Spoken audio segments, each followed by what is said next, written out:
Hello again, I am Blunty, and in a moment I'm going to show you some cut content, some edited out material from yesterday's video. I cut it for time because it skirted a little outside the core point I was trying to drive at, and frankly I kind of went longer than I planned on in the rest of the video anyway, so something had to go.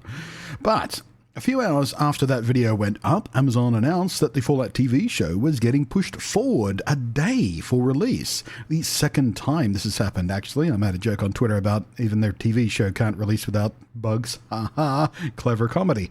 But yeah, it's now releasing a whole day earlier. Fantastic news for me because it means I can carve out my whole Thursday to watch it, shotgun style, and then go live on Twitch with my regular schedule with my brand new roleplay character in Fallout 76 and have some fun there and have an answer for the inevitable people who float into chat asking me if I have seen the TV show yet and what I thought about it. It's all worked out rather nicely for me. And about an hour before I started recording this exact video, the official Fallout Twitter account also published this graphic. Always nice when publishers do this so we can all more easily figure out when to watch. So there it is, scrolling on by for you there. Again, it's become an especially convenient time for me. Too bad for those Fallout superfans who requested a day off work to watch it.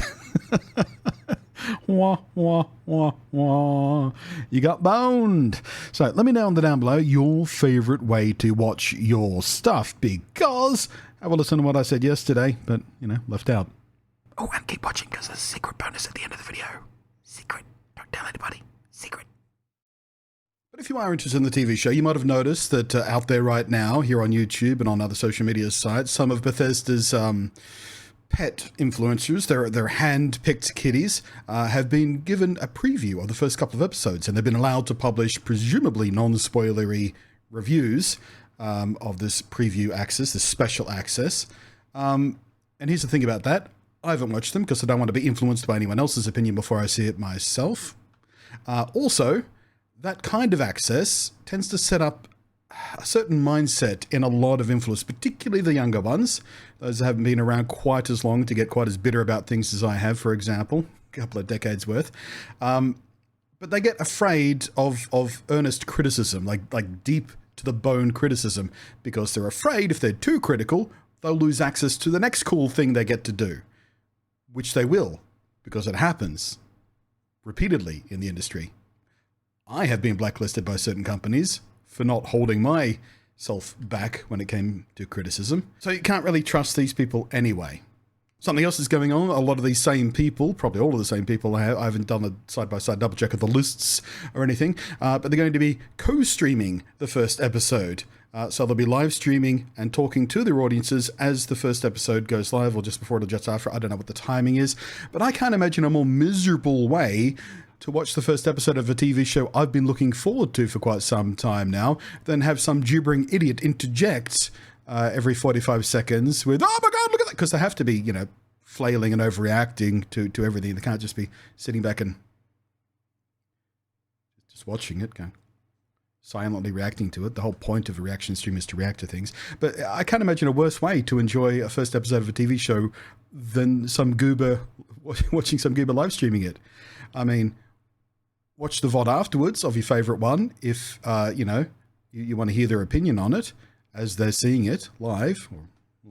But yeah, I mean, there's a reason that I have all of my life had a habit of going to the cinema even alone.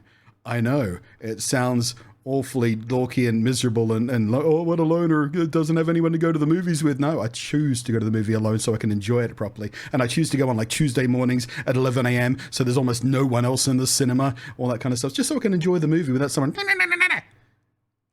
gobbling down food and stuff right next to my ear.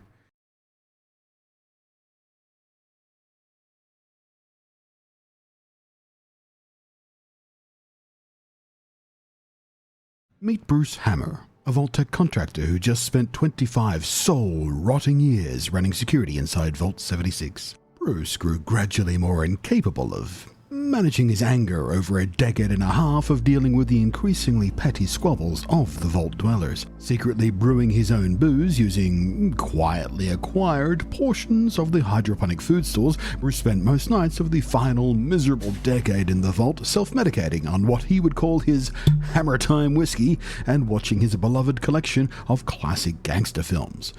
But with Vault 76 open, at last, Bruce's years of suppressed rage are now unleashed upon the Appalachian wasteland, free of rules, free of responsibilities, and free to indulge in the cathartic release of kinetic negotiations.